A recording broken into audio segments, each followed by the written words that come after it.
Coronavirus is now in the nation's capital. The mayor's office confirmed the first case on Saturday.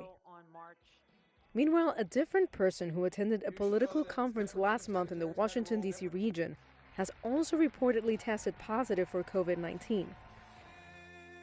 President Trump attended that same conference, but White House officials say there's no indication the president met with or was in close proximity to the person who now has the virus. Meanwhile, Florida reported its first two deaths, two elderly men who had recently traveled internationally. But we also wanted to spread the message to people as a whole. Follow the CDC's guidance on this. They recommend for people who are elderly of these health conditions, stay at home if you need to. Don't avoid large crowds. With the number of cases rising around the country, various states are taking steps to control the spread of COVID-19. New York has declared a state of emergency, along with California, Utah, Washington, and Maryland. Amtrak Rail is planning to cancel its speed train service between Washington and New York starting next week. The company points to reduced demand.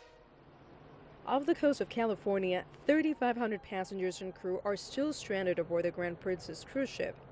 At least 21 people have tested positive for the coronavirus. Back in Florida, there is anxiety. Major festivals have been suspended, including the electronic music festival Ultra, which attracts 165,000 attendees. Tourism and travel sectors are definitely taking a hit. Vice President Mike Pence met with cruise industry leaders in Florida on Saturday to address the crisis. Today, we reached an agreement with the cruise line industry to further enhance entry and exit screening, and also to establish shipboard testing for the coronavirus. New quarantining standards will be coordinated with the CDC for all ships. Major cruise lines have been canceling trips. The sagging demand is forcing the industry to act.